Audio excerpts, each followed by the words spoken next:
Bom dia, tudo bem?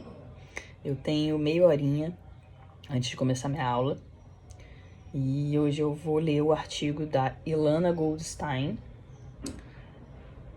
na revista Modus. Deixa eu ver se é isso mesmo. É uma revista. Modus, Revista de História da Arte, Campinas, volume 3, número 3, da página 68 a 96, de setembro de 2019.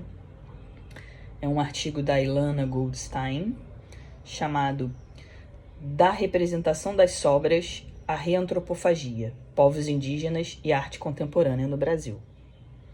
E da representação das sobras entre aspas, e reantropofagia, entre aspas também.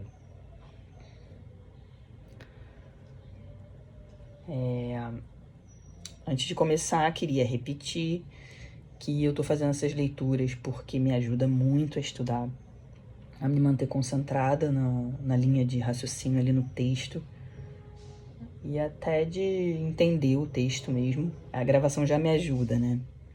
E meu intuito em publicar é pensar que como me ajuda, pode ajudar alguém também.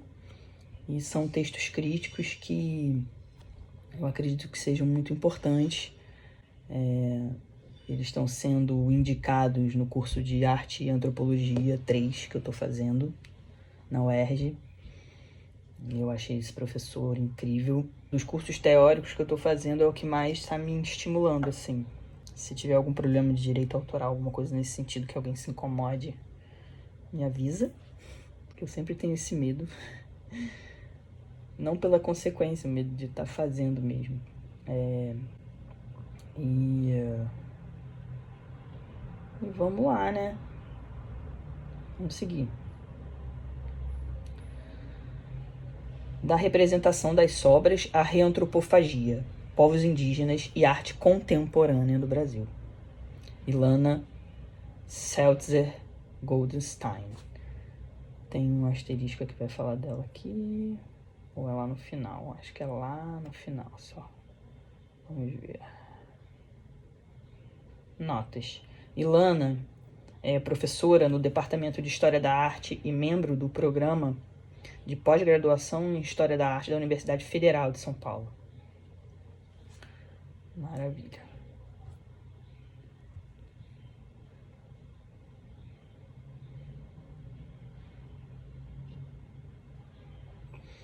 Resumo.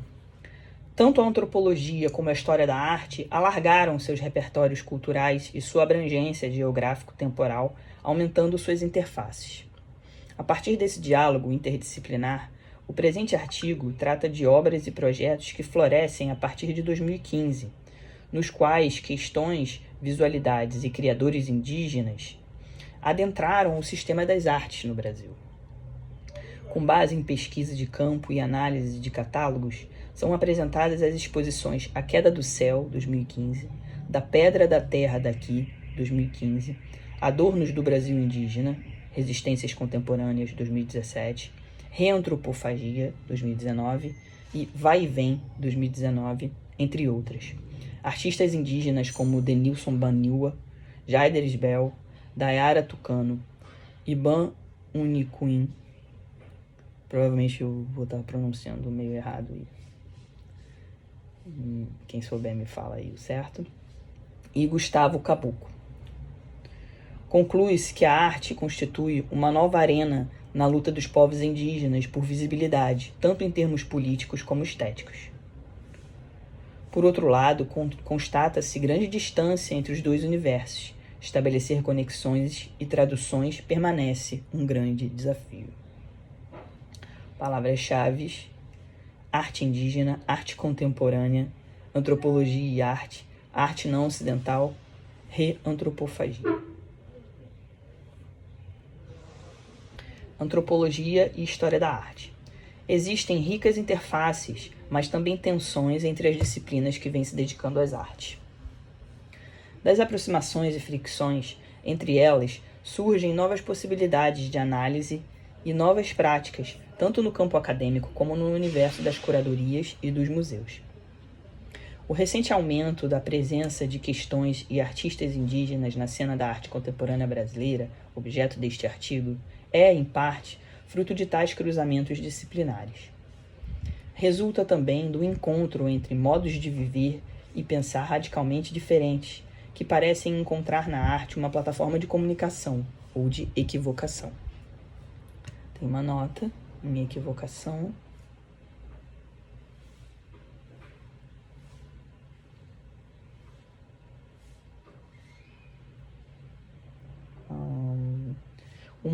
Entre aspas, uma equivocação não é um erro ou uma enganação. Ao invés disso, é a própria fundação da relação que implica, a qual é sempre uma relação com uma exterioridade. Uma equivocação é o que se desdobra no intervalo entre diferentes jogos linguísticos.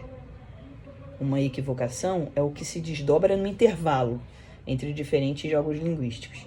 Enganações e erros supõem premissas já constituídas, e constituídas como homogêneas, enquanto uma equivocação não. Viveiros de Castro, 2018.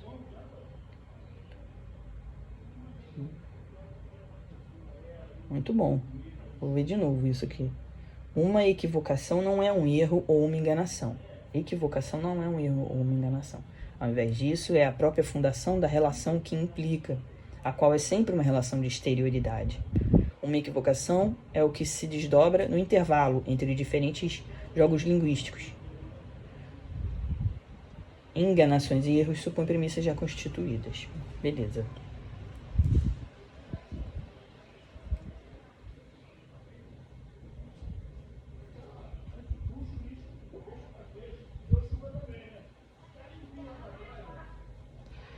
A compreensão de um fenômeno tão multifacetado demanda reflexões transdisciplinares e transepistêmicas.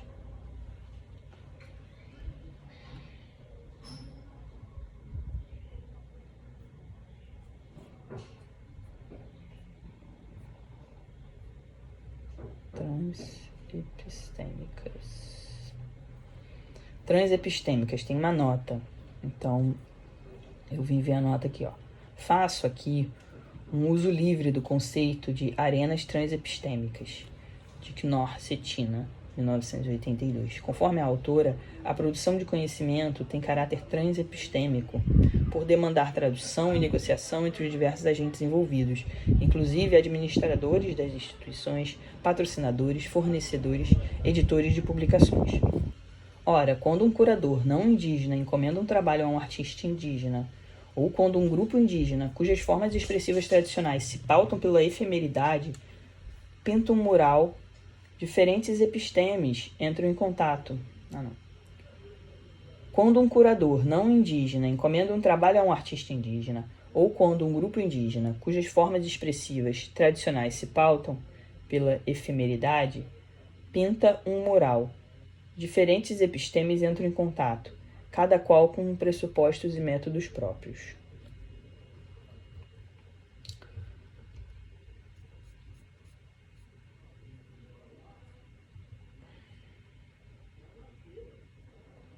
Vou voltar aqui na frase que ela fala sobre epistemes, porque é bem no início da frase. Então.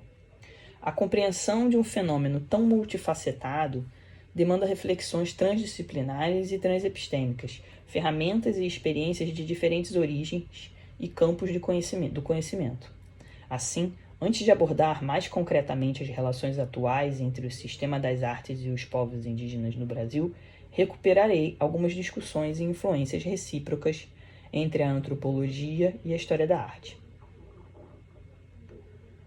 Entre a antropologia e a história da arte. As ciências sociais constituem um terreno ao mesmo tempo fértil e espinhoso para se analisarem fenômenos artísticos.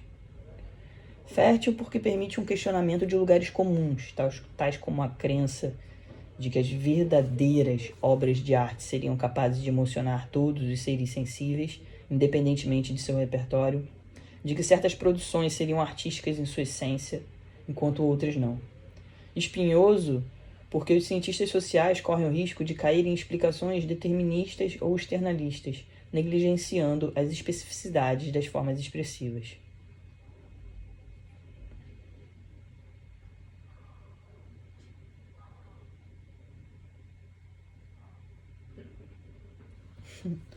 Fértil porque permite o questionamento de lugares comuns. Então, tipo, fértil.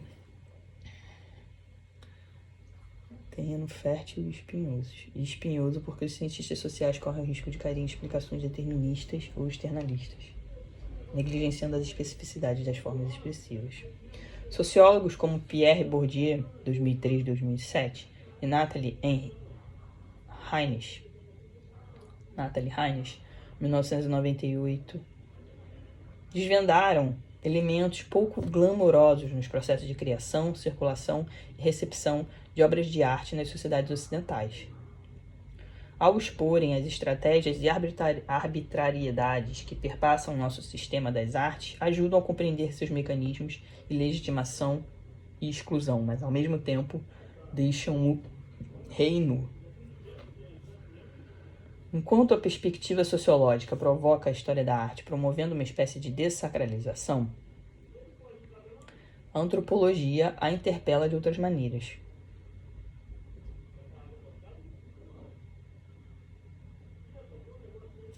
Enquanto a perspectiva sociológica provoca a história da arte, promovendo uma espécie de dessacralização, a antropologia a interpela de outras maneiras. Em 2003, houve um encontro entre antropólogos e historiadores da arte no Clark Art Institute, em Massachusetts, que resultou na publicação Anthropologies of Art, 2005.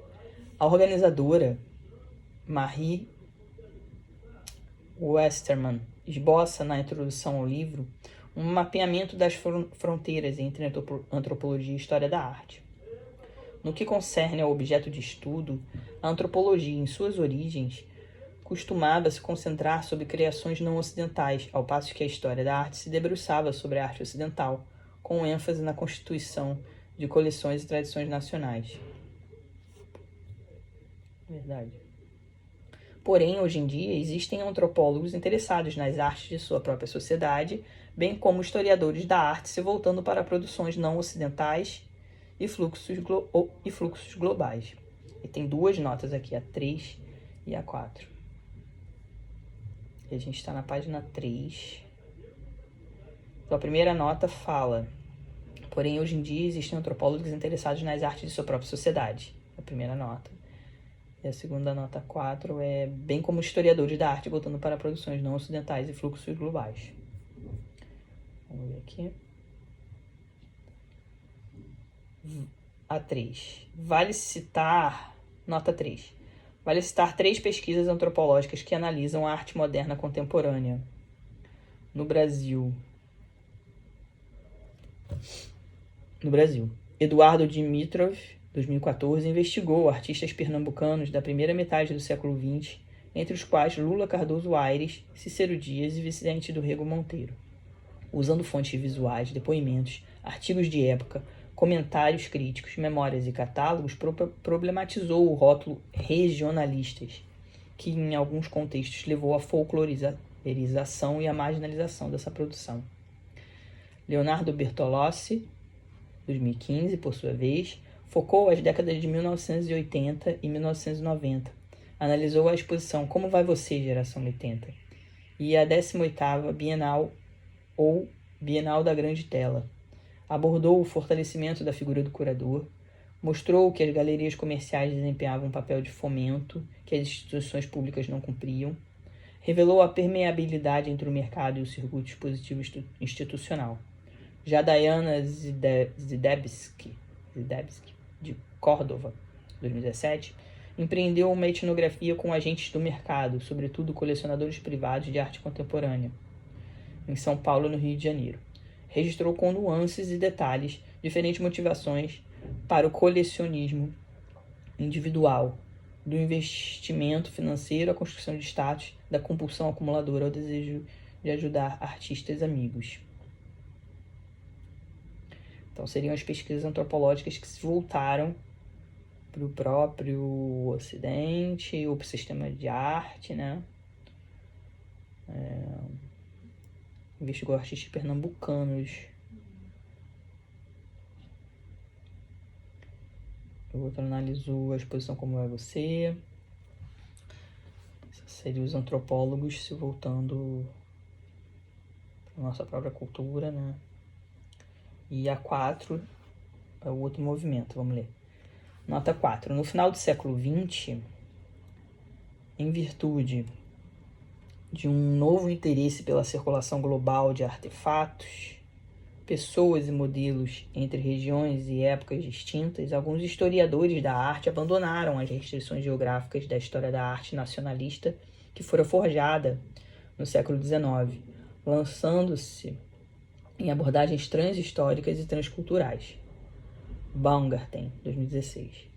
Um exemplo é o projeto Barroco Global, parceria entre a Universidade Federal de São Paulo, a Goethe Foundation e a Universidade de Zurique, que estudou contextos tão diversos como Filipinas, México, Chile, Colômbia e Brasil.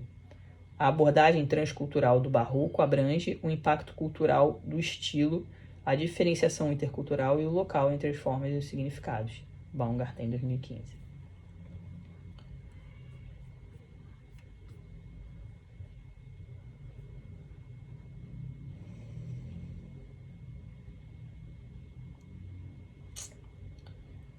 Vou voltar nesse parágrafo que deu as notas, só para a gente poder fazer o link ficar um pouco mais nítido.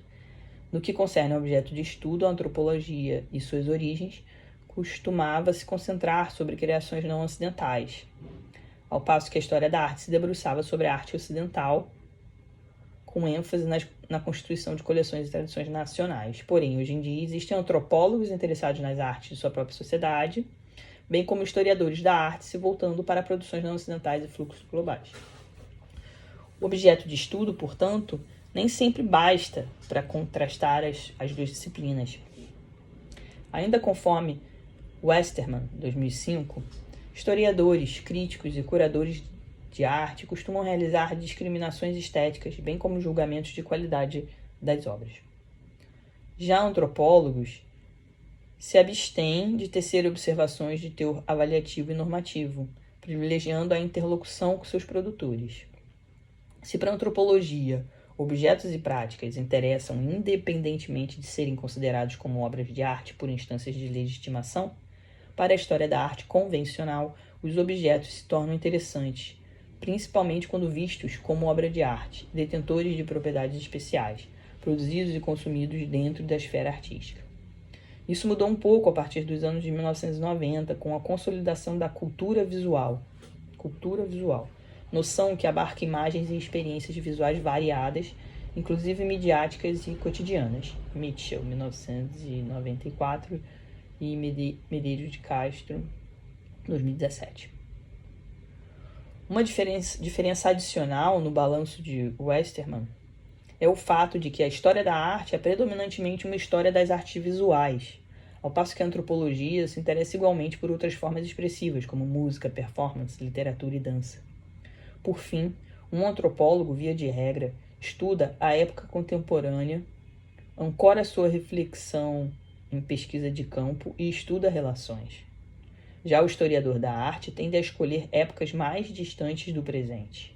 Prioriza arquivos e documentos em sua metodologia e parte de obras de arte concretas. Sem dúvida, toda generalização é simplificadora e as ciências humanas e sociais se modificaram nos anos que separam aquele colóquio do presente. Aos poucos, as disciplinas aprenderam uma com a outra, descobriram métodos, objetos e problemas novos. Ainda assim, o macropanorama comparativo de Westermann tem seu mérito, por ser um dos únicos disponíveis. Em relação às interfaces entre a antropologia e a história da arte, que penso serem não apenas possíveis, como também proveitosas, apresento a seguir alguns exemplos mais detidos de diálogos entre autores e obras de ambas as disciplinas. Uma das publicações pioneiras sobre arte, dentro da antropologia, foi Arte Primitiva, de Franz Boas, 1996, cuja primeira edição data de 1927. O livro discorre sobre as formas expressivas indígenas em seus contextos de origem, descreve-as em suas especificidades, sem reduzi-las a mera fonte de inspiração formal para os europeus, como faziam naquele início do século XX as vanguardas modernas com seu pendor primitivista. Pendor primitivista. Vamos ver esse pendor primitivista lá.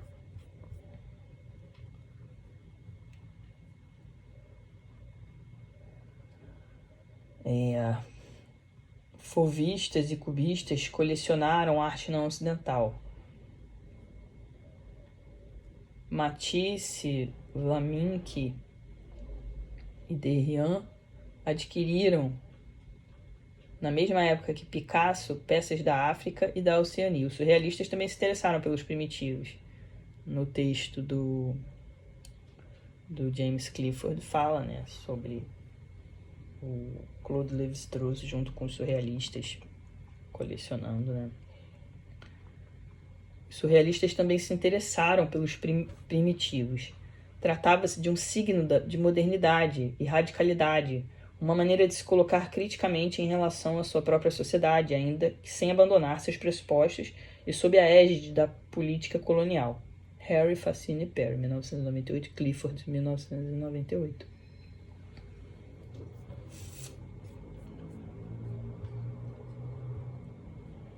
Voltei. Vou continuar. Tinha parado ali em pendor primitivista. No quarto capítulo, Boas define estilo como o conjunto de soluções plásticas, gráficas ou literárias associadas a seus respectivos significados que são recorrentes em determinado grupo. Sua definição, como explicita, é tributária do historiador da arte austríaco Alois Riegel, estudioso do estilo na arte mediterrânea. Outro historiador da arte com quem Boas teve contato durante a redação de Arte Primitiva foi A.B. Warburg, com quem compartilhava o interesse pela interdisciplinaridade e pela circulação de elementos culturais. A.B. Warburg chegou a ter uma experiência etnográfica entre os pueblos da América do Norte, que o levou a escrever um artigo a respeito da onipresença da serpente em diversos povos e épocas. Tem uma nota.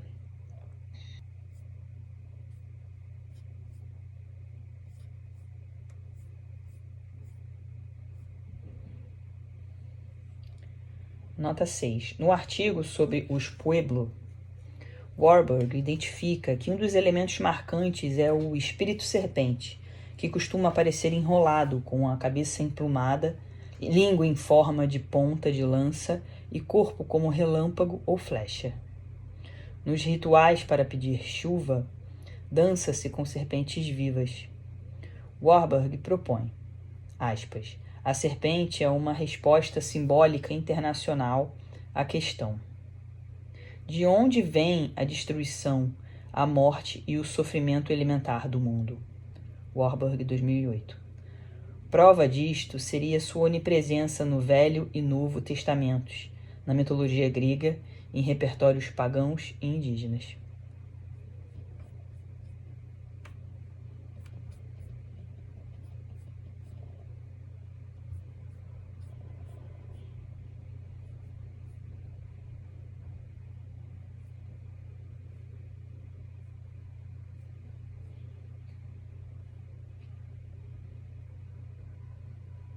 Na famosa biblioteca que constituiu com sua herança familiar, o propósito era fortalecer uma ciência da cultura, na qual genealogias de imagens e afinidades de ideias servissem como princípios de organização, ao invés das fronteiras disciplinares ou geográficas.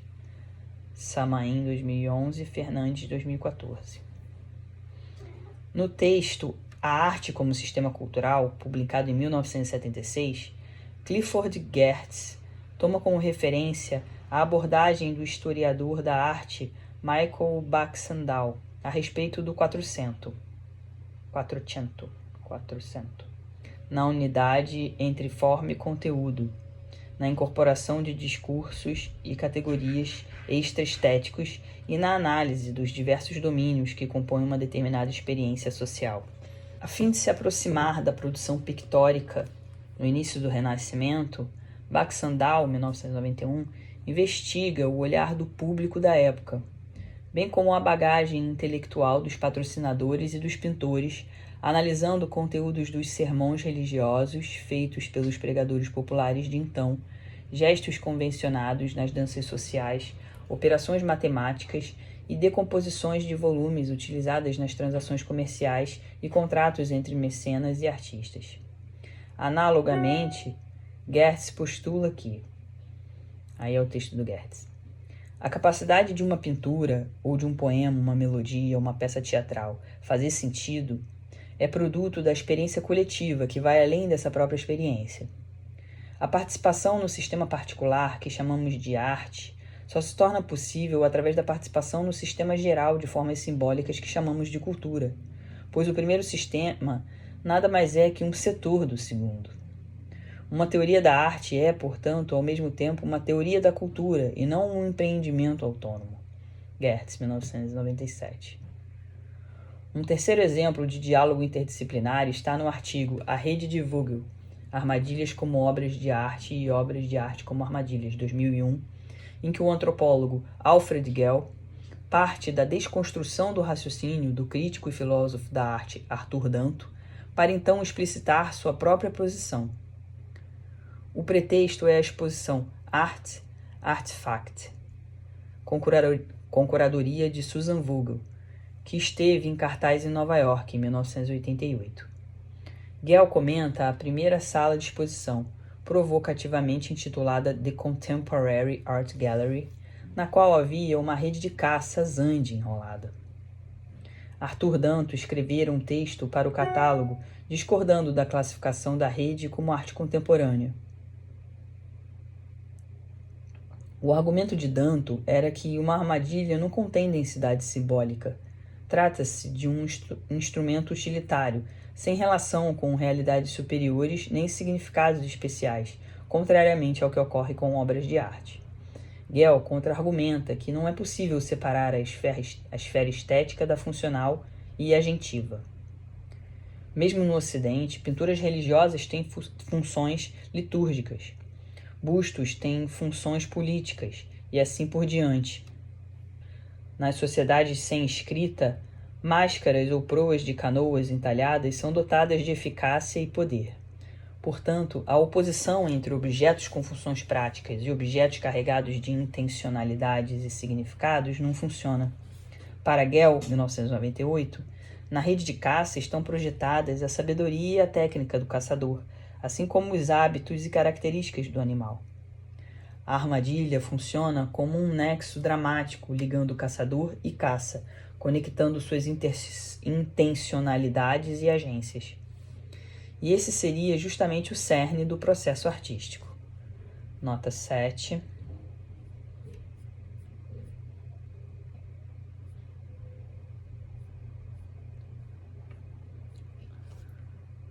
Nota 7.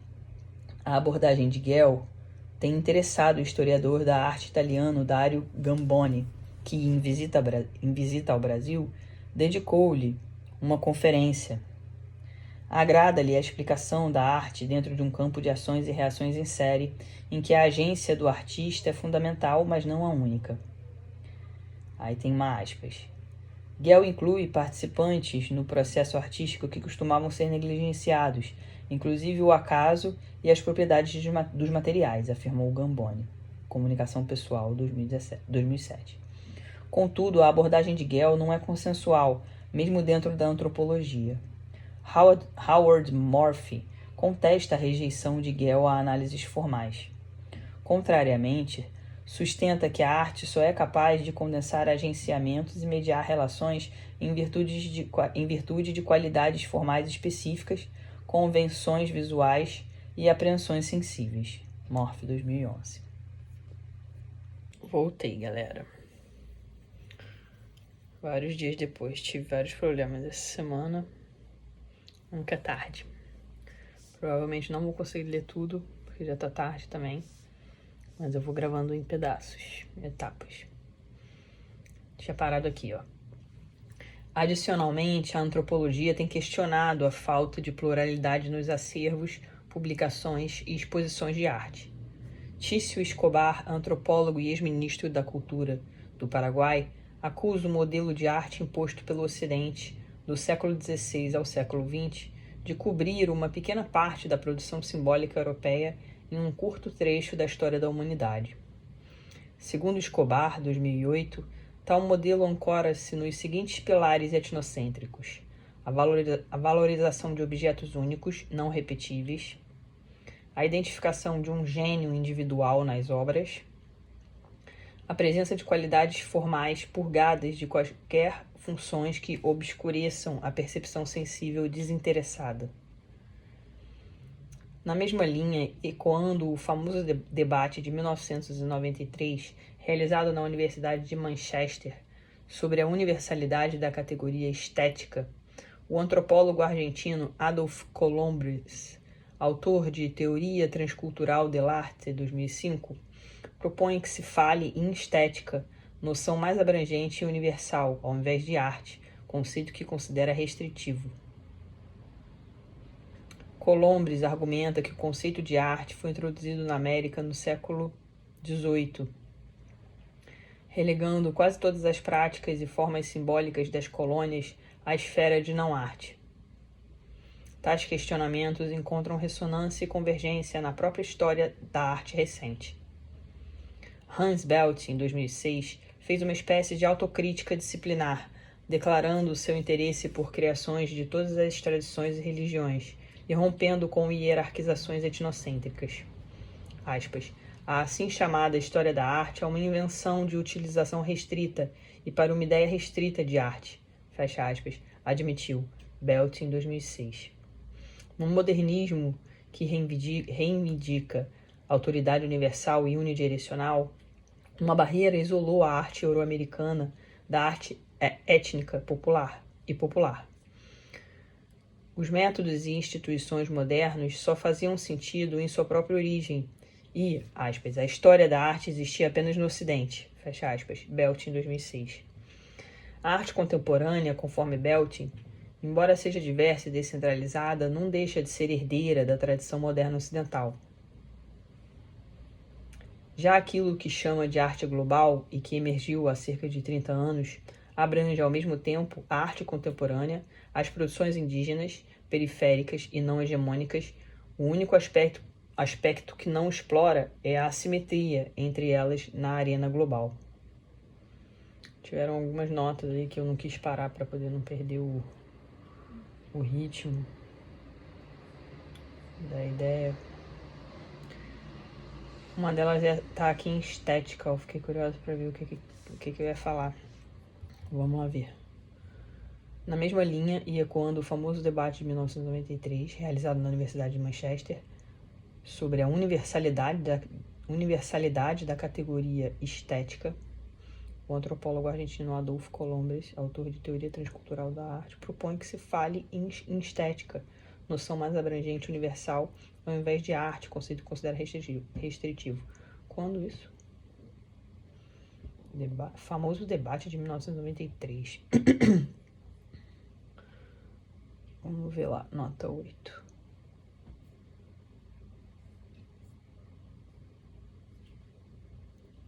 Em 1993, em Manchester, foi realizado um debate sobre o mote Aesthetics in a Cross-Cultural Category. Howard Murphy argumentou que todos os humanos oferecem respostas estéticas a certos estímulos, pois têm em comum a capacidade de avaliar propriedades formais. A estética estaria relacionada à capacidade universal de atribuir valores e qualidades às propriedades materiais do mundo. Joanna Overing replicou que a noção de estética é específica da era moderna, na qual a arte passou a ser tomada como esfera autônoma e nobre. Trata-se-ia de um conceito burguês e elitista. Peter Gould, na mesma direção, afirmou que aquilo que consideramos belo ou artístico na cultura navarro, por exemplo, vai de encontro às nossas próprias expectativas e padrões e não à concepção navarro, impenetrável para nós. Ingold, 1996. Aí tem a nota 9, que também a gente passou por ela. A simetria da arte global. papel decisivo da nacionalidade dos artistas nos rankings internacionais. Apesar dos discursos sobre desaparecimento de fronteiras, os Estados Unidos dominam nitidamente o mercado de cena. Vamos voltar lá.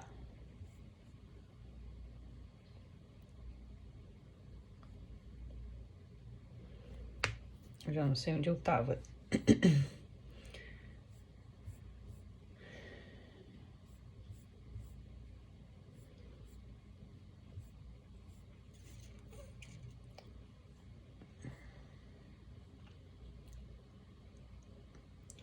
O único aspecto que não explora é a assimetria entre elas na arena global.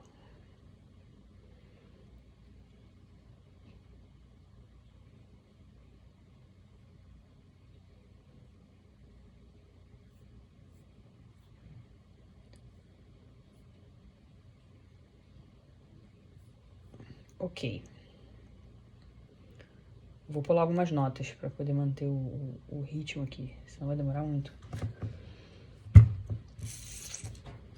A arte global convida a análises cruzadas da antropologia e da história da arte, e o autor propõe unir elementos de ambas em uma antropologia da imagem, Belting, 2001. Argumenta que a história da arte costuma estudar obras de arte tangíveis, pinturas, esculturas, vídeos, etc., mas que a imagem, em seu sentido mais amplo, desafia esse desejo de reificação. Situa-se entre a existência física e a mental. A imagem se materializa por meio de uma obra de arte, mas não coincide com ela. Chama de medium o suporte ou dispositivo que viabiliza a relação de nossos corpos e mente com imagens externas materializadas. Uma mesma imagem pode migrar entre diferentes mídia. Embora Belting talvez desconheça a etnologia das terras baixas da América do Sul, é curiosa a pertinência de sua hipótese em relação ao que se observa em alguns contextos ameríndios, nos quais imagens podem ser relativamente independentes de sua existência material. Segundo se depreende do relato de Davi Copenaua, 2015, em A Queda do Céu, na concepção Yanomami, a imagem é um equivalente do que os brancos chamam de duplo ou espírito.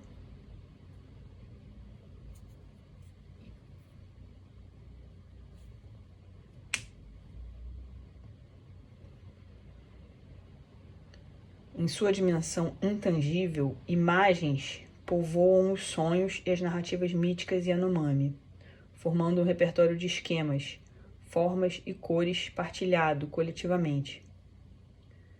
Já Pedro Cesarino, 2012, conta que quando pediu a diferentes interlocutores Marubu, que traduzissem sua poesia oral em desenhos, eles utilizaram soluções parecidas para transpor esquemas narrativos verbais para o papel, o que sugere a existência de esquemas mentais comuns. Barcelos Neto, 2008, relata algo similar. Ao pedir que seus amigos Alja, desenhassem no papel, eles não pareciam fazer esforço, dando a impressão de estarem apenas transferindo imagens abundantes no mundo dos sonhos, transes e mitos. Mesmo no caso de desenhos aplicados sobre superfícies concretas, é comum que o observador precise realizar uma operação de projeção mental sobre os índices visuais incompletos que compõem uma imagem ou um objeto. Mesmo no caso de desenhos aplicados sobre superfícies concretas, é comum que o observador precise realizar uma operação de projeção mental sobre os índices visuais incompletos que compõem uma imagem ou um objeto. Els Lagru relata sobre os tecidos feitos pelas mulheres Unicuin. Aí vem um texto que é uma citação aqui. Considerando que os padrões são interrompidos imediatamente depois de terem começado a ser reconhecíveis no pano tecido, precisa-se da capacidade imaginativa para se perceber a continuação do padrão através de uma visão mental. A técnica sugere que a beleza a ser percebida no exterior está tanto presente no mundo invisível ou no mundo das imagens, quanto na beleza externalizada pela produção artística, ou até mais. Este dispositivo estilístico revela um elemento importante: o papel desempenhado pelo desenho na transição de imagens percebidas pelos olhos no cotidiano para as imagens perceptíveis somente para o espírito no olho, somente para o espírito do olho nos sonhos. Lagrou, 2003. Volta ao texto da Ilana. Isso é o que o antropólogo Carlos Severi, 2013, tem chamado de imagens quiméricas, compostas por poucos traços e detalhes, impelindo-nos a completar o que falta na imagem. Não muito distante do postulado do historiador da arte Hans Belting, 2001, segundo quem as imagens não existem somente no quadro ou na televisão, tampouco apenas em nosso pensamento, surgem na interação entre essas duas dimensões. Sem qualquer pretensão de exaustividade, o que procurei sugerir nas páginas anteriores é que, tanto na antropologia como na história da arte, os pesquisadores estenderam seus repertórios conceituais, sua abrangência geográfica e temporal, aumentando os pontos de sobreposição entre as duas disciplinas. Nós, antropólogos, poderíamos nos aprimorar nas análises formais e leituras iconográficas, atentar mais à expressividade das performances e à materialidade dos objetos e estudá-los em conjuntos ou séries.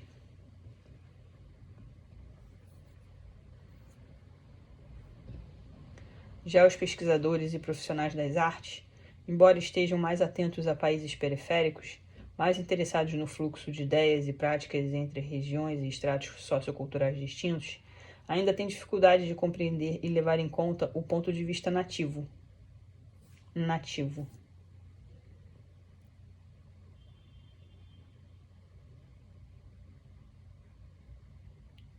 Nós, antropólogos, poderíamos nos aprimorar nas análises formais e leituras iconográficas, atentar mais à expressividade das performances e à materialidade dos objetos e estudá-los em conjuntos ou séries. Já os pesquisadores e profissionais das artes, embora estejam mais atentos a países periféricos, mais interessados no fluxo de ideias e práticas entre regiões e estratos socioculturais distintos, ainda têm dificuldade de compreender e levar em conta o ponto de vista nativo. Como alerta Sally Price, uma coisa é poder ver em exposições e comprar em galerias peças africanas ou aborígenes. Outra, bem diferente, é se abrir para a perspectiva dos próprios artistas. Price, Apud Goldstein, 2008.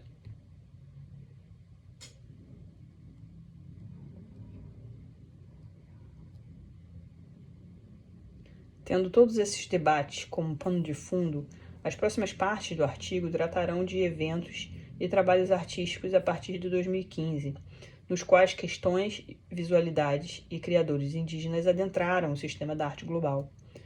Primeiramente, serão apresentadas iniciativas não indígenas que dialogam com universos ameríndios. Depois serão abordados projetos idealizados pelos próprios indígenas.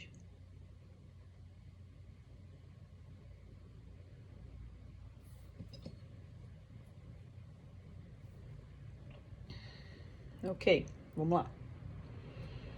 Subtítulo aqui, acho que é o primeiro subtítulo. A representação das sobras ou a arte pró-indígena no Brasil. Um momento muito significativo para os povos indígenas no Brasil foi o pronunciamento de Ailton Krenak na Assembleia Constituinte em 1987. Trajando um terno elegante, Krenak falou com muita clareza, ao mesmo tempo em que pintava o rosto de preto. Damiana Diniz analisa o acontecimento como um ritual de passagem, pois por meio de uma performance e de adornos corporais adequados, os povos indígenas passaram de uma situação anterior de total tutela do Estado para uma nova situação com mais direitos e maior autonomia, graças à aprovação dos artigos 231 e 232 da Constituição. Diniz, 2017.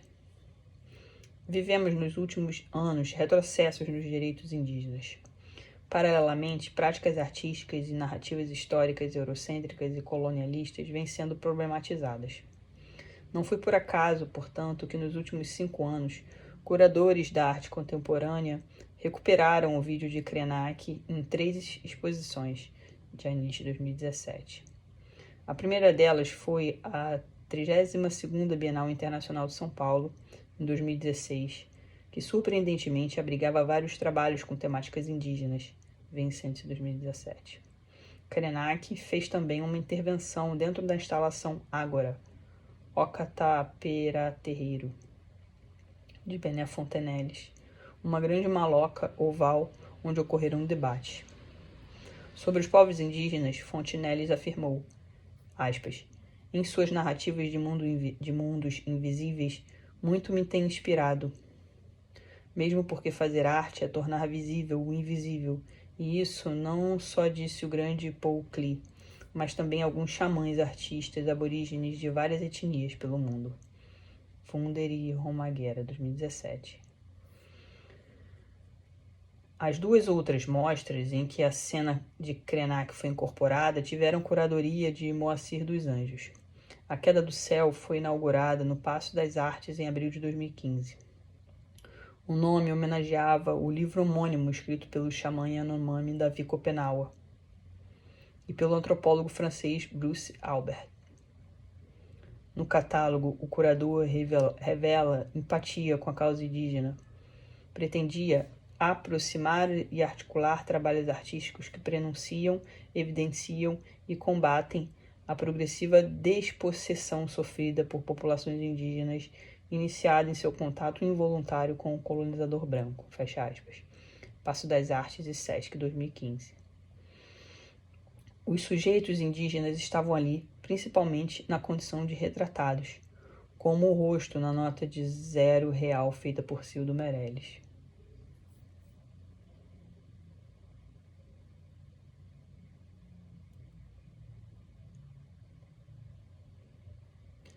R$0 de Cildo Meirelles, 2013. Exposição A Queda do Céu, Paço das Artes. Ana Bela Geiser esteve presente em A Queda do Céu com o trabalho Brasil Nativo, Brasil Indígena, no qual colocava lado a lado cartões postais produzidos para turistas, com cenas pitorescas de aldeias indígenas e fotografias encenadas por ela, em situações análogas e adaptadas ao contexto urbano. O cotejamento aproximava, mas também revelava não haver equivalência possível entre os modos de vida ali figurados. Já o vídeo de Maria Tereza Alves, de 2014, registrava depoimentos de Gera Guarani de Potiporã, moradoras da aldeia de Tenondé-Porã, sobre a infeliz comparação feita por um curador entre os artistas contemporâneos e os bandeirantes. Havia ainda, entre outros trabalhos, belas fotografias de Miguel Rio Branco e Cláudio Andujar. Abro um parêntese para destacar que Cláudio Andujar é um nome que está presente em praticamente todas as exposições ligadas a questões indígenas. Ativista, produziu imagens dos Yanomami, principalmente nas décadas de 70 e 80, fruto de íntima convivência. Suas fotos transcendem o caráter documental, atingindo o rigor estético e parecendo captar a interioridade dos retratados, bem como as forças do cosmos que os envolvem. Devido aos jogos de luz e sombra, a alternância entre foco e desfocamento, as imagens de Andujar produzem um efeito que lembra os espíritos Chapiri, descritos no livro A Queda do Céu, 2015. Os Chapiri são como poeiras luminosas. Seus caminhos brilham com claridade lunar. Viajam sobre imensos espelhos. Brilham como estrelas. Emitem uma luminosidade deslumbrante. Em 2015, Andujar ganhou um pavilhão dedicado à sua obra dentro do Instituto Inhotim, figura 2. Uma das coleções de arte contemporânea mais abrangentes e famosas da América Latina. No mesmo pavilhão ficam expostos desenhos feitos pelos Yanomami, que estiveram presentes na abertura do espaço, figura 3.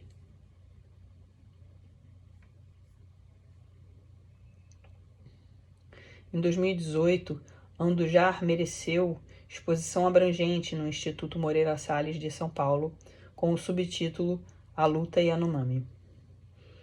Então aqui, ó, figura 2, visão interna do pavilhão Cláudio Andujar, um dos últimos e mais amplos construídos no Instituto Inhotim, em Brumadinho, Minas Gerais. foto da autora. E aqui figura 3, dança na inauguração do pavilhão de Cláudio Andujar, no Inhotim, foto da autora, 2015.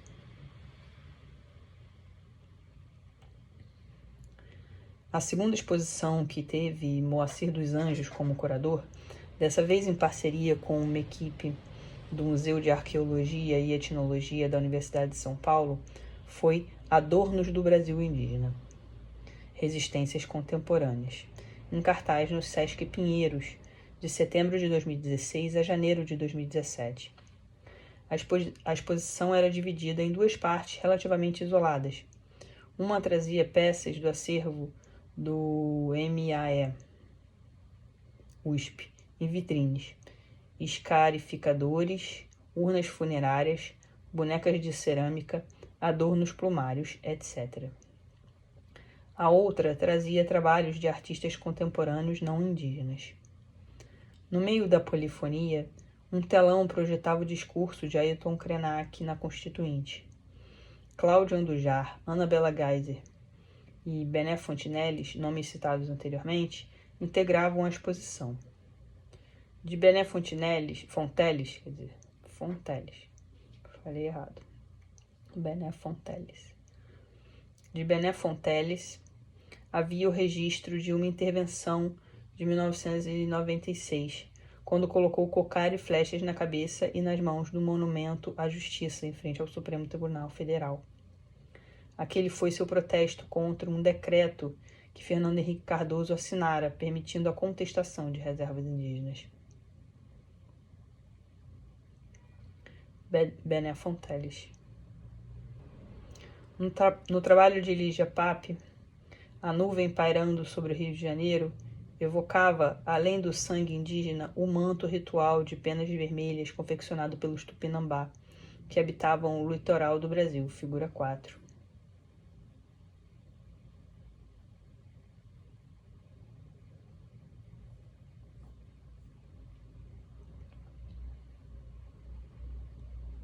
Adornos do Brasil Indígena, Resistências Contemporâneas.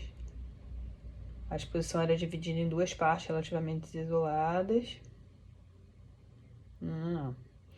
No trabalho de Lígia Pape, A Nuvem Pairando sobre o Rio de Janeiro evocava, além do sangue indígena, o manto ritual de penas vermelhas confeccionado pelos Tupinambá que habitavam o litoral do Brasil. Presenteados ou trocados por chefes indígenas nos séculos XVI e XVII, hoje só existem na Dinamarca, na Bélgica e na Alemanha. O manto do Tupinambá só existe na Dinamarca, na Bélgica e na Alemanha.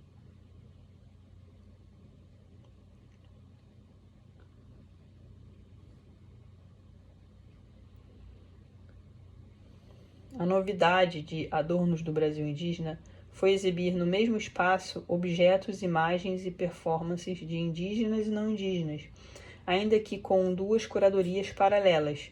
Os itens indígenas, em geral confeccionados sem a intenção de musealização e artificação, os itens não indígenas, produzidos por artistas profissionais visando ao sistema das artes.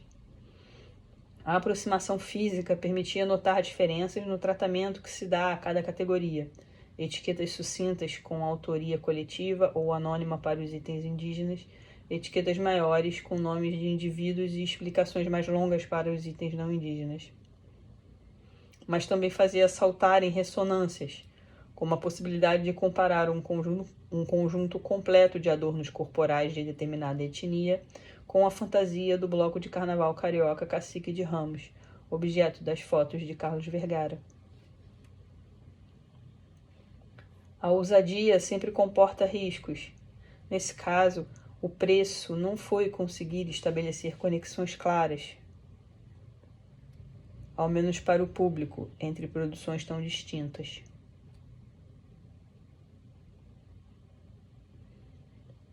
Nesse caso, o preço foi não conseguir estabelecer. A ousadia sempre comporta riscos. Nesse caso, o preço foi não conseguir estabelecer conexões claras, ao menos para o público, entre produções tão distintas. Talvez as conexões fossem mais orgânicas se artistas indígenas contemporâneos tivessem sido comissionados pelos curadores, no lugar de expor objetos saídos da reserva técnica de um museu etnográfico. Procedimento similar de justaposição de temporalidades e sentidos já havia sido experimentado no 34º Panorama da Arte Brasileira do Museu de Arte Moderna de São Paulo em 2015. Sob o mote da pedra da terra daqui, os curadores Aracy Amaral e Paulo Miada emprestaram, de coleções arqueológicas, esculturas em pedra feitas por povos que viveram aqui entre 4.000 e 1.000 anos atrás. Eram bons navegadores e construíam sambaquis com ossos e conchas empilhados, em meio aos quais foram encontradas cerca de 300 peças com formas estilizadas de animais e humanos.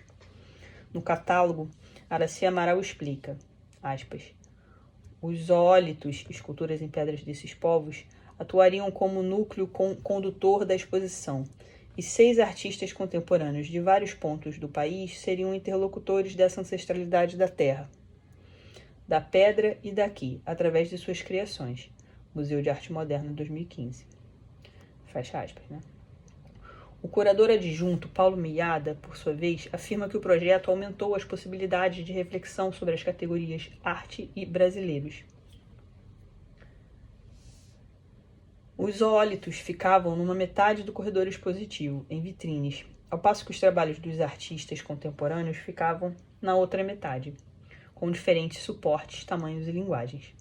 Alguns se relacionavam diretamente à temática indígena, como o goiano Pitágoras Lopes, cujas telas figuravam acúmulos de ossos e carcaças remetendo aos sambaquis. Cildo Meirelles, com sua intervenção no Monte Sagrado dos Yanomami, que consistiu em colocar uma pedra no topo, elevando a altitude do pico da neblina. Cal Guimarães, com um vídeo que alternava cenas nos sambaquis com trabalhadores da indústria pesqueira separando os moluscos de suas cascas. Contudo, as esculturas de bronze de Érica Versucci, a ambientação com plantas, paralelepípedos e televisores de Miguel Rio Branco e a sala com luzes coloridas e música dançante criada por Berna Reale não permitiam associações tão facilmente. Os exemplos discutidos até aqui são emblemáticos do que Moacir dos Anjos denomina de representação das sobras. Para se contrapor à corrente exclusão de pessoas e grupos despossuídos, entre aspas, para se contrapor à recorrente exclusão de pessoas e grupos despossuídos do mundo da arte ocidental, têm florescido iniciativas contrárias que buscam representá-los. A representação das sobras é aquela que nomeia danos, aponta os excluídos e cria equivalências simbólicas. Anjos, 2015. Ela é desestabilizadora, pois quando, aspas, artistas enunciam e narram fatos, situações e grupos sociais que não constam nos acordos tácitos sobre como representar o mundo onde vivem, promovem fissuras nos consensos. Fecha aspas, Anjos, 2017. Moacir dos Anjos tem sido primordial na abertura de tais fissuras, que de certa forma preparam o terreno para a arte indígena contemporânea no Brasil. Ao mesmo tempo, quando se estabelece diálogos com os outros, antes excluídos, podem surgir contestações, inclusive a respeito dos termos utilizados. A palavra sobras, por exemplo, comporta o risco de ser interpretada como negadora de agência e potência.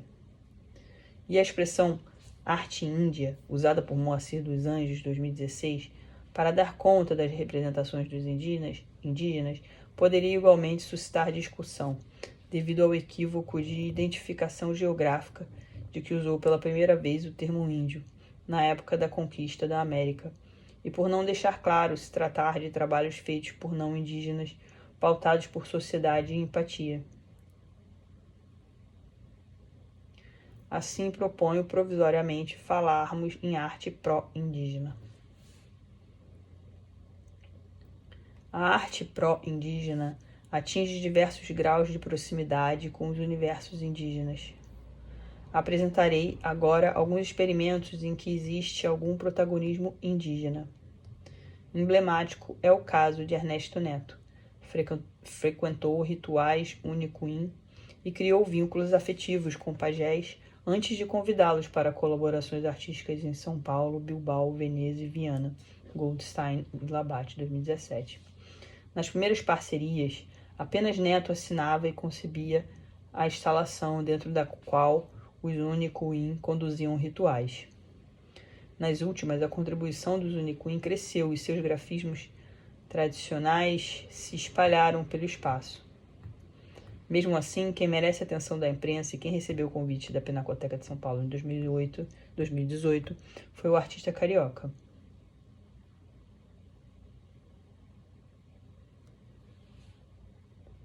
Figura 5. Mostra arte indígena eletrônica. Bahia. Cocriação de Bruno Gomes com moradores da aldeia Carapotó, Plaquiô. Foto da autora. A aula vai falar ainda sobre essa. Antecipei aqui. Já a mostra Arte Indígena Eletrônica, sediada no Museu de Arte Moderna da Bahia, em setembro de 2018, 10 artistas foram selecionados por edital para realizarem residências em aldeias Tupinambá, Pataxó, Cariri-Chocó, Carapotó, Plaquiú. A proposta era propiciar trocas entre saberes tradicionais e novas tecnologias. Dentre as cocriações estava A Terra que Nós Somos, idealizada pelo cearense Bruno Gomes, após 11 dias entre os Carapotó Plaquiú, figura 5.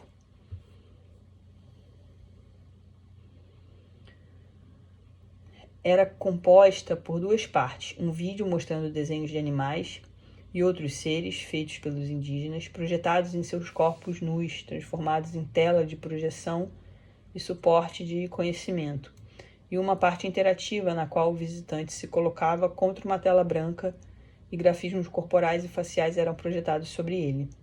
Podia então se fotografar como uma bela pintura Carapotó Plaquiú. Os indígenas atuavam como mediadores e às vezes dançavam no espaço expositivo. Participei de uma roda de conversa com eles e uma das discussões girou em torno da pertinência de expor um cocar em um museu de arte. Alguém havia visto isso e achado estranho. Iranhane Carapotó Plaquiô contra-argumentou que não via problema em expor o cocar, contanto que estivesse em meio a outras peças indígenas e que ficasse claro tratar-se de objetos diferentes de obras de arte comuns. Vai e vem cartaz no Centro Cultural Banco do Brasil de São Paulo, de maio a julho de 2019, contou com participação indígena ainda maior. Para investigar usos e representações das redes de dormir, o curador Rafael Menezes acionou cerca de 300 trabalhos de épocas e contextos distintos. Havia mais de 30 indígenas, entre os quais Yermolai Caripuna, narrando em telas coloridas o surgimento da rede, Carmese Emiliano figurando tecidos e mulheres macuxifiando, no estilo que a consagrou dentro do segmento naif. Diane Passaro, com sua machetaria que gera ilusão de ótica e mais parece cestaria. Do Igó, cuja pintura, marcada por simetria e perspectiva, mostrava o nascimento de um bebê tucano, do parto até o repouso da mãe. Nossa, que linda a serigrafia. Serigrafia de Gustavo Caboclo, da série Rede Indígena, extensão Wapichana. Não vai comer meu negócio, não.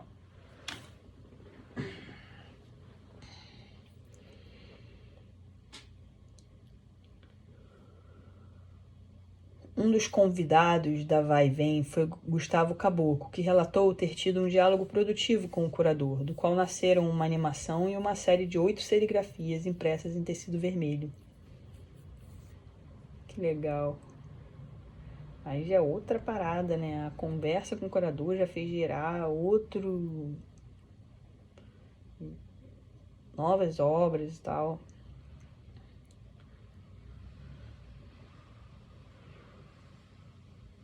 Gustavo é filho de pai italiano e mãe wapichana, tendo conhecido a aldeia da família materna em Kanauanin aos 12 anos.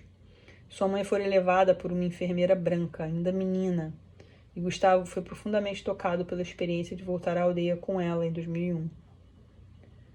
Nascido em Curitiba, passou a usar a arte para reconstruir sua identidade.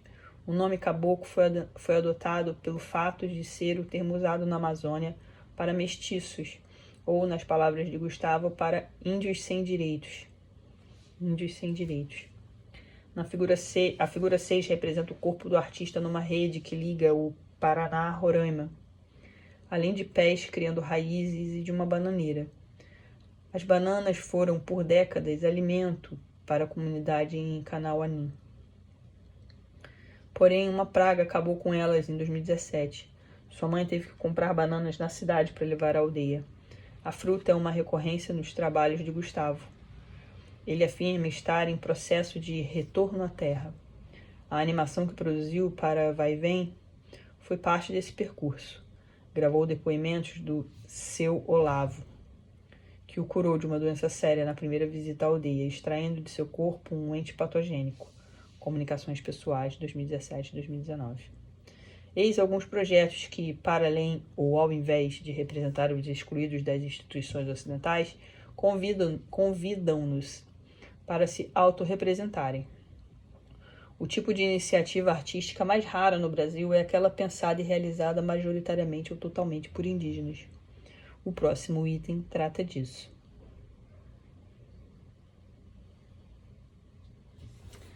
Artistas indígenas contemporâneos.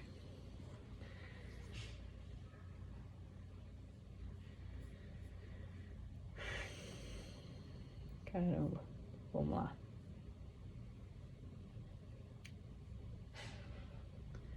Artistas indígenas contemporâneos. Em 2016, o mesmo MAN São Paulo, que abrigara os ólitos pré-colombianos, convidou o movimento de artistas Unicuim para participar do projeto Paride.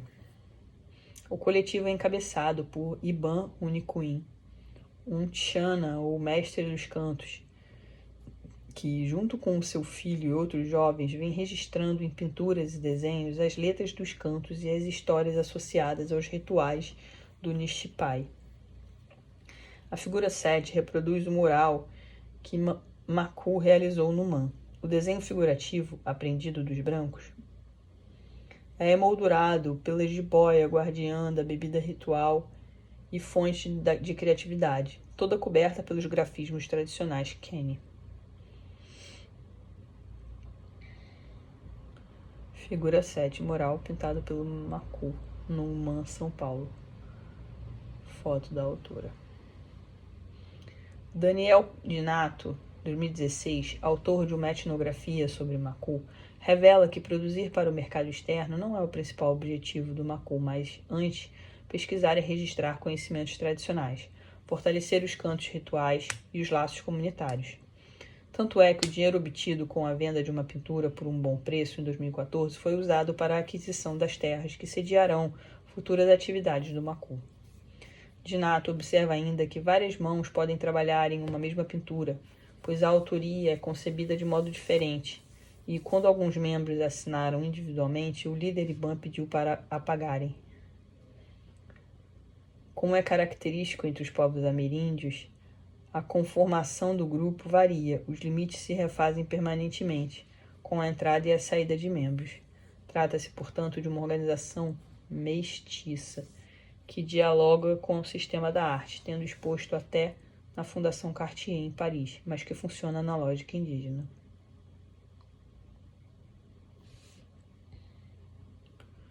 Uma das exposições em que houve maior protagonismo indígena foi Reantropofagia, co-curada por Denilson Baniwa e Pedro Gradelha, no Centro de Arte da Universidade Federal Fluminense, em Niterói, entre abril e maio de 2019.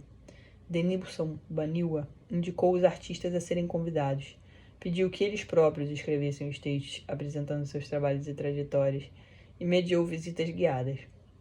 Todos os artistas eram indígenas, de etnias variadas.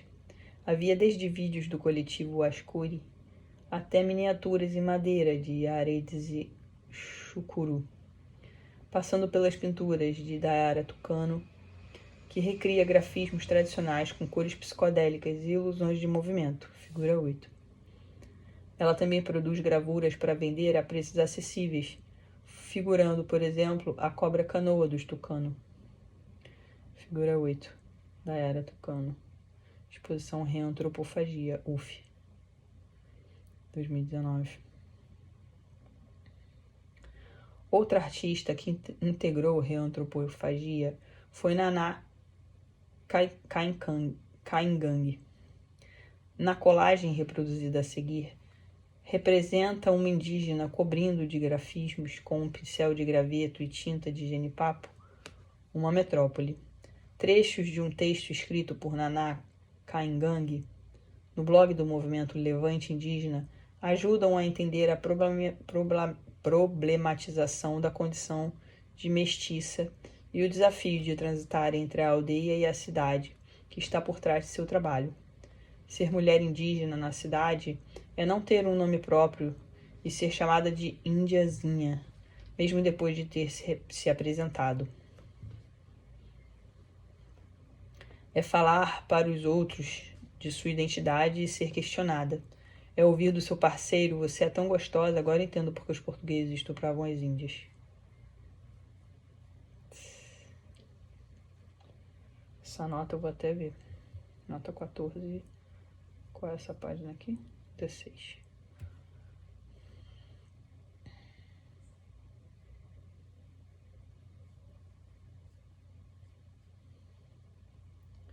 Levante Indígena é um movimento de estudantes e não estudantes indígenas, iniciado em 2016, a partir da greve por cotas de vestibular indígena dentro da USP. O texto de Naná Caingangue está no seguinte link. Levante Indígena, ser mulher indígena na cidade. Puta que pariu. Deve ser foda, hein? Ouvir do próprio parceiro. Ai, meu Deus.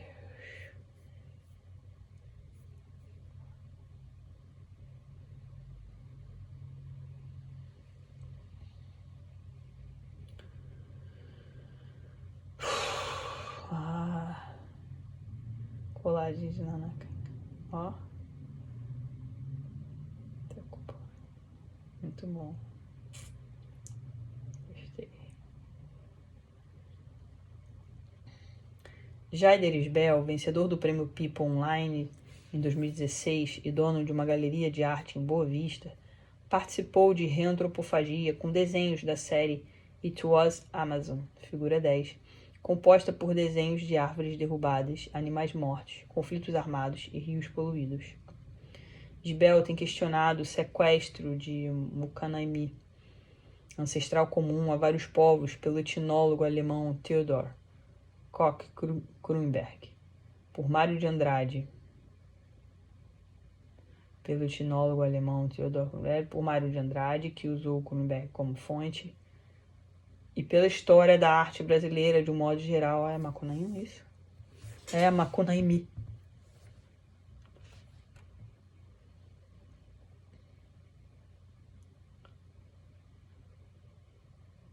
Ancestral comum a vários povos, pelo etnólogo alemão, por Mário de Andrade, que usou Grünberg como fonte, e pela história da arte brasileira de um modo geral. Presenciei-o falando de sua intenção de libertar Macunaími em um seminário sobre arte indígena organizado pelo Instituto Goethe de São Paulo, em dezembro de 2017, e novamente em um evento na Casa do Povo,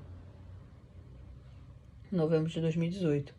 Isbel publicou um texto na revista acadêmica Iluminuras, intitulado Macunaíma, o meu avô em mim, onde refuta a interpretação do personagem como preguiçoso e sem caráter e, sendo seu descendente direto, propõe-se a trazer dimensões indígenas à compreensão desse ser. Aspas. Tanto meu avô Macunaíma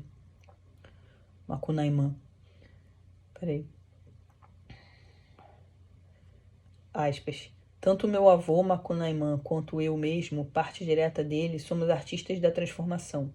Quando assumo e reivindico o meu laço familiar com Macunaíma, estou convidando a ir além do discurso de decolonização. Isbel 2018. Figura 10, Jaider Isbel. Desenho da série It Was Amazon, retirado do site do artista.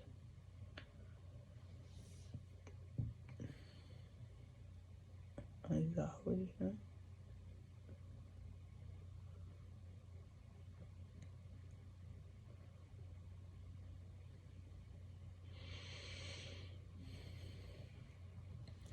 Jaider Isbel lançou também um artigo na revista Select, por trás do qual houve um embate interessante. Na edição anterior, saíra o ensaio, aspas, dos Tupinambá aos Unicuim, arte contemporânea brasileira em risco, em que Ana Avelar e Ana Magalhães teciam considerações sobre o problema da brasilidade na produção artística brasileira, mencionando a representação do indígena na arte e a metáfora da antropofagia. Porém, em determinado trecho, referiam-se aos Tupinambá como extintos. Ora, trata-se de um povo que tem lideranças ativas e que reclama justamente de ter sido invisibilizado. Anapuacá Muniz Tupinambá protestou nos comentários da versão online. Aspas. Ops, eu sou Tupinambá? Eu morri? Meu povo morreu, revista Select? Vocês acabaram de fazer o genocídio midiático dando uma falsa notícia ou é a ignorância da revista e da equipe? Sassá Tupinambá exigiu direito de resposta. Denilson Baniwa considerou aquilo uma afronta a todos os artistas indígenas contemporâneos do Brasil. A antropóloga e curadora Paula Berbert explicou: vocês estão circulando uma informação equivocada nessa matéria. Os Tupinambá mantêm seu mundo e cultura em fluxo e continuam enfrentando bravamente as invasões coloniais ainda em curso. Importante lembrar que o genocídio contra os povos indígenas também opera pelo apagamento de suas histórias e suas contemporaneidades, muitas vezes oportunamente omitidas, em outras, como acho que é o caso, imprecisamente transmitidas.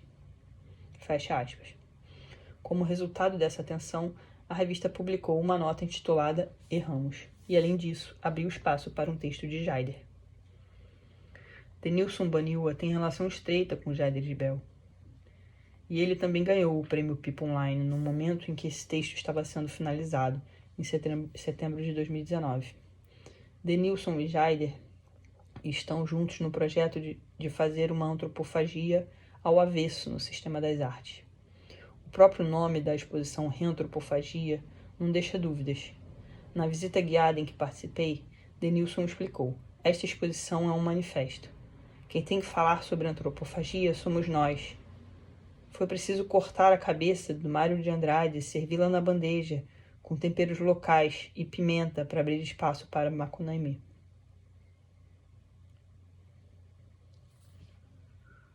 Tô toda arrepiada. Denilson se referia a uma tela sua que condensava a proposta curatorial. Que é essa tela aqui, ó. Reantropofagia, Denilson Baniwa.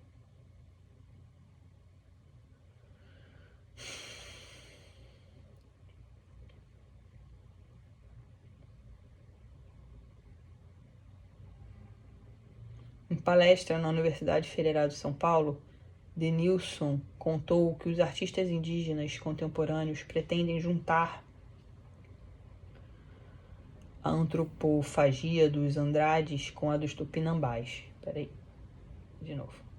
Em palestra na Universidade Federal de São Paulo, Denilson contou que os artistas indígenas contemporâneos pretendem juntar a antropofagia dos Andrades com a dos Tupinambás.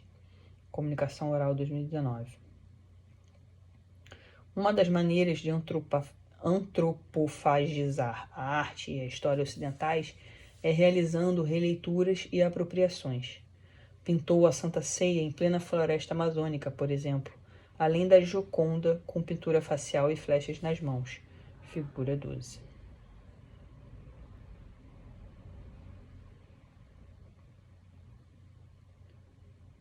Denilson Baniwa, Mona Lisa Cunha.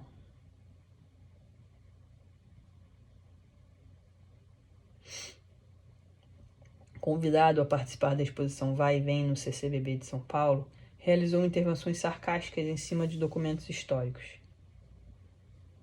Sobre uma réplica de uma página do livro de Hans Staden, representando um ritual antropofágico tupinambá, colou um garçom elegante que perguntava ao espectador: já provou?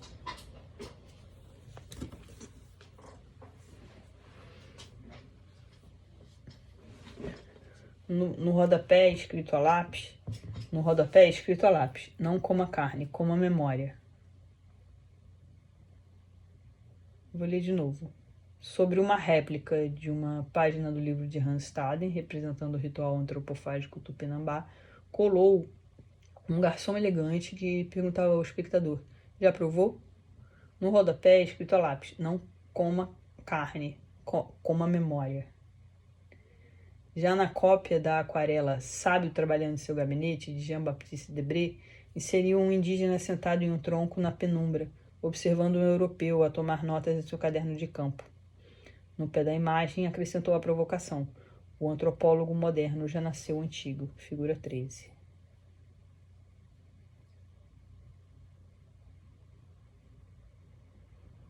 O antropólogo moderno já nasceu antigo.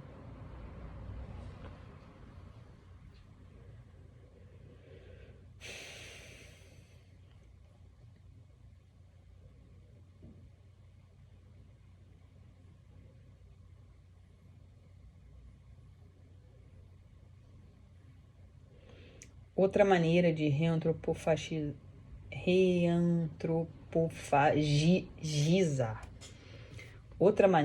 reantropofagizar a história da arte são as performances do Pajé Onça. No dia em que nos conhecemos, numa mesa do encontro da Associação Nacional de Pesquisa em Artes Plásticas, em 2016, Denilson mencionou que o pajé usa a linguagem da performance e se comunica por meio de metáforas, que por isso via o seu trabalho como próximo de um pajé.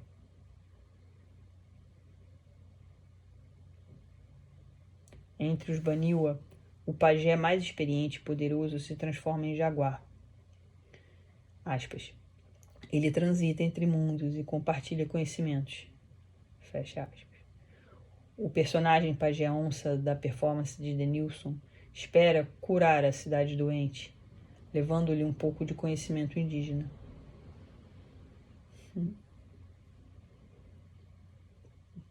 Vai falar dessa performance aqui, ó. Vamos ler primeiro. Sua performance reantropofágica ou desantropofágica mais marcante, provavelmente, aconteceu na 33ª Bienal de São Paulo, em 2018, figura 14A e 14B. Quando, trajando uma máscara de onça, caminhou pelo pavilhão, comprou o livro Uma Breve História da Arte na livraria da Bienal e rasgou-o dentro do espaço concebido por Sofia Borges. Ali estavam dispostas fotografias enormes do povo Sequinã, sem a identificação correta, e sem mencionar que ele foi exterminado. Enquanto rasgava as páginas, bradava: uma história da arte tão breve que não comporta os povos indígenas. Performance similar se repetiu no seminário do MASP em 2019, em frente ao curador Adriano Pedrosa e sua equipe. O conjunto da obra de Denilson Baniwa mereceu indicação ao Prêmio PIP em 2019 e ele venceu na premiação online. Aqui, ó, 14A, ele andando, comprou o livro. Imagens disponíveis no site do artista.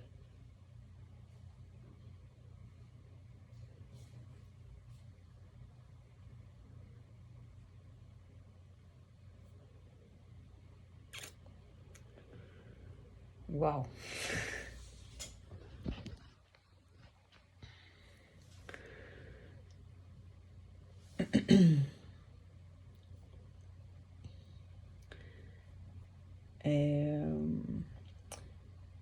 Em síntese, aí é um texto, um fragmento de outro texto. Depois de atuar nos espaços da política institucional, das escolas, das universidades e do cinema, indigenizando-os em alguma medida, a arte é a esfera de importância para a qual muitos artistas e lideranças indígenas se voltam nesse momento.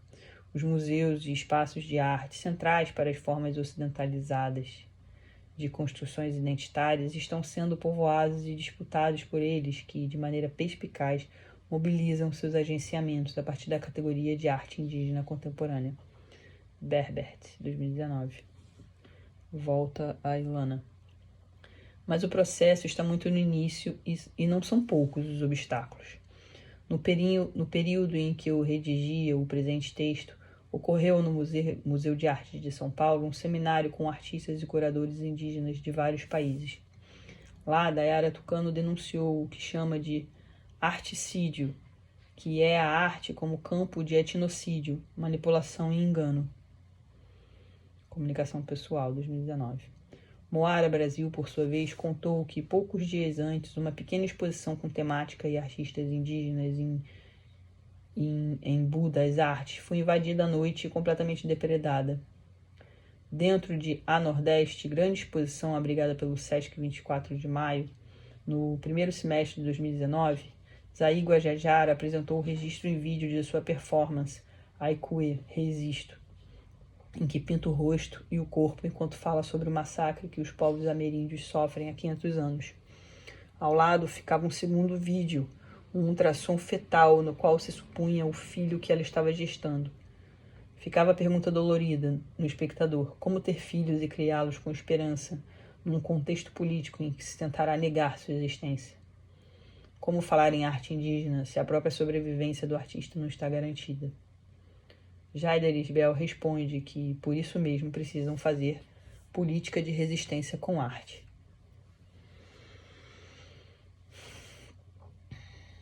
Boa. Considerações finais agora. No ano de 2015, visitei, na Oca do Parque Ibirapuera, uma instalação circular que se chamava O Papagaio de Humboldt. Foi ali que decidi iniciar a pesquisa que culmina agora na publicação desse artigo.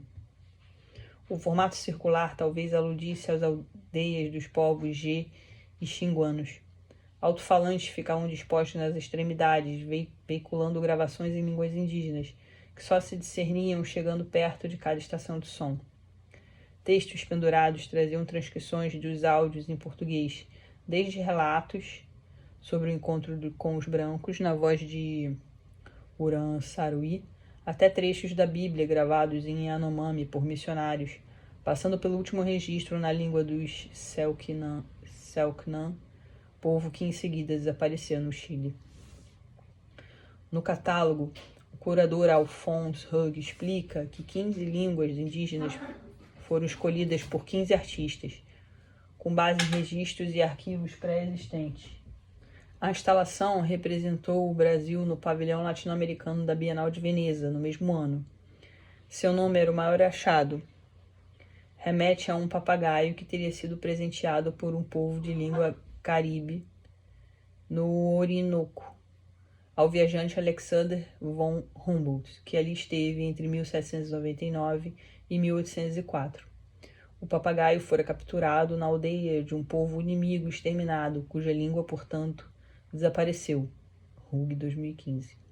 A ave dizia gracinhas em um idioma incompreensível para aqueles que o levaram como troféu. Não haveria presente melhor para dar a um explorador branco. No meio do espaço circular havia bancos, onde chegavam fragmentos de sons que geravam sensação de confusão e incompreensão. Com efeito, a comunicação entre sujeitos, grupos, mundos e ontologias diferentes sempre pode gerar ruídos e suscitar mal-entendidos, inclusive nos projetos artísticos, culturais e científicos. A expressão equivocação controlada tem sido usada por Viveiros de Castro, 2018, para se referir a algo intrínseco à prática antropológica e ao encontro com o outro. Diz respeito à dificuldade de tradução entre aparatos conceituais diferentes e premissas heterogêneas. O autor utiliza a seguinte analogia: aspas, assim como na visão estereoscópica é necessário que os dois olhos não vejam a mesma coisa, dada para que outra coisa, a coisa real no campo da visão, possa ser vista, isto é, construída ou contra-inventada. Nesse caso, traduzir é presumir uma diferença. Viveiros de Castro, 2018. Tem aquele texto que diz, né, que na melhor das hipóteses, elas podem ser traduzidas. Na pior das hipóteses, pode ser...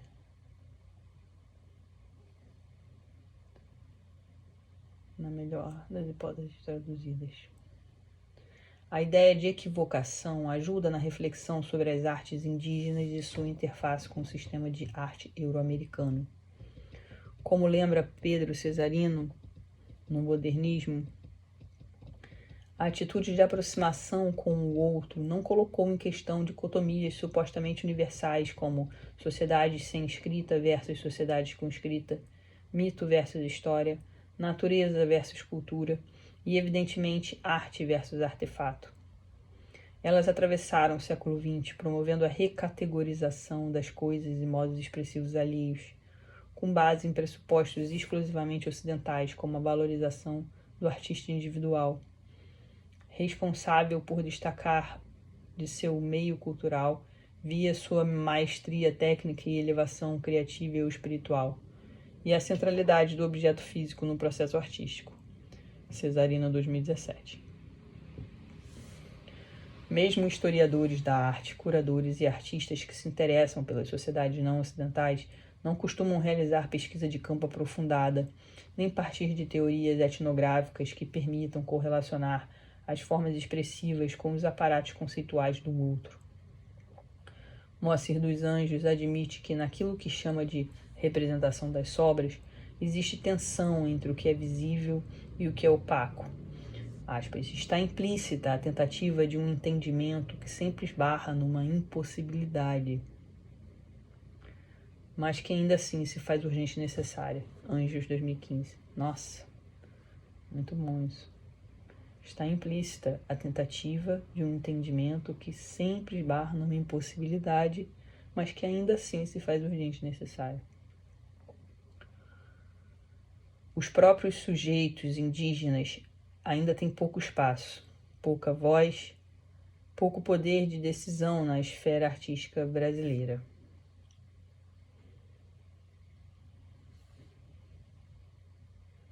É uma pena, pois o mais interessante é justamente confrontarmos pressupostos diferentes, buscarmos, aspas, analogias pelas quais categorias como arte ou imagem poderiam ser reinvestidas de sentido, uma conexão comparativa e tradutória, portanto, e não a seleção de um determinado conjunto de fenômenos para a satisfação de um ponto de partida pré-determinado.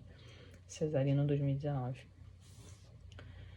Mesmo quando os artistas indígenas conseguem brechas no sistema da arte, a compreensão mútua não é evidente. Aspas. A participação e inclusão de indígenas no sistema de arte não é um sinal óbvio nem de que estejam cientes e se referindo à mesma arte que nós, nem que os regimes conceituais indígenas estejam de fato afetando ao sistema de arte como um todo. Fecha aspas, de Nato, 2018. Ailton Krenak expressa o descompasso de um outro modo. O texto do Krenak agora. A separação entre viver e fazer arte, eu não percebo essa separação em nenhuma das matrizes de pensamento de povos originários que conheci. Todo mundo que eu conheço dança, canta, pinta, desenha, esculpe, faz tudo isso que o Ocidente atribui a uma categoria de gente, que são os artistas. Só que em alguns casos são chamados de artesãos e suas obras são chamadas de artesanato, mas, de novo, são categorias que discriminam o que é arte, o que é artesanato, o que é um artista, o que é um artesão, porque a história da arte é a história da arte do Ocidente.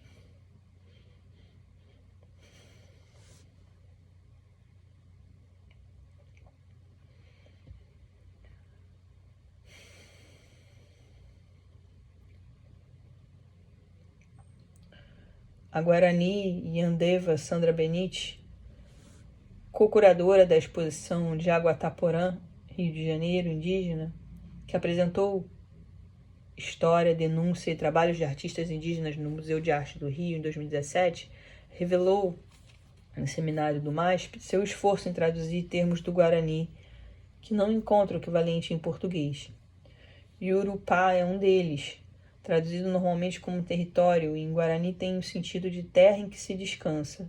Portanto, não implica nem fronteiras rígidas, nem propriedade exclusiva e está ligado ao bem viver. Do mesmo modo, Tecoá, que costuma virar aldeia em português, é o lugar onde a gente constrói nosso modo de ser. Muito mais, portanto, que um conjunto empírico de moradias e áreas comuns. Ainda conforme Sandra, o verbo equivalente a escutar em Guarani não significa apenas utilizar os ouvidos, mas deixar entrar pela pele, sentir o que o outro está dizendo.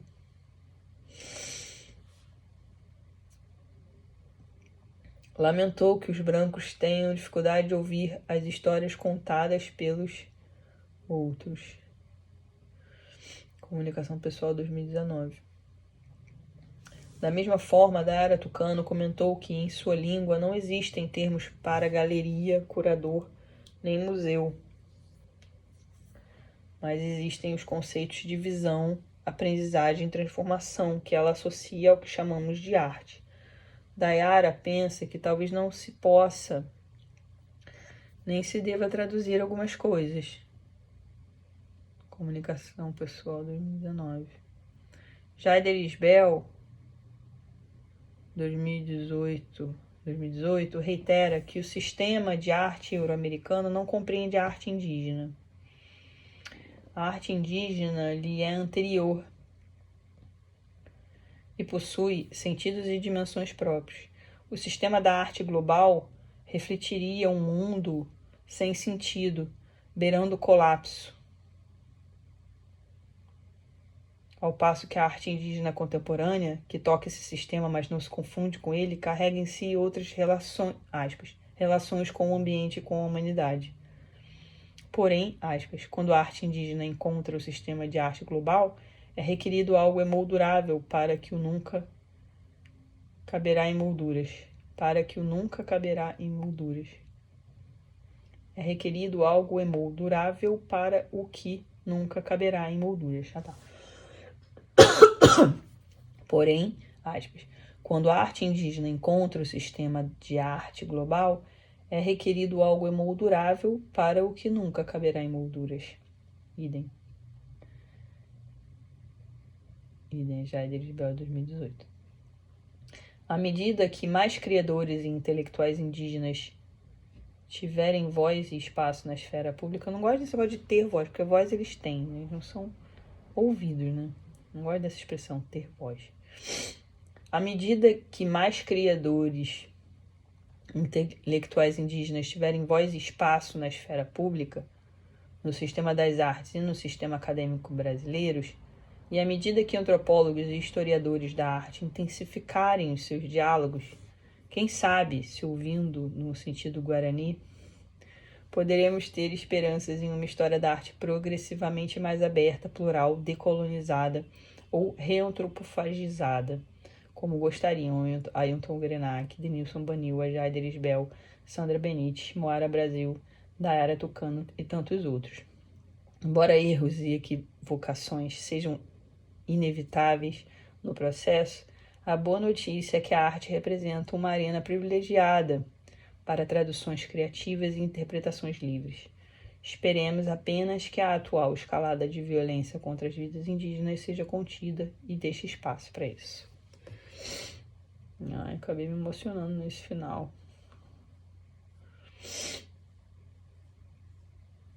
Muitas referências, né? Muitas referências. Vou comprar esse A Queda do Céu para ler e estudar mais com Cláudio Andujá.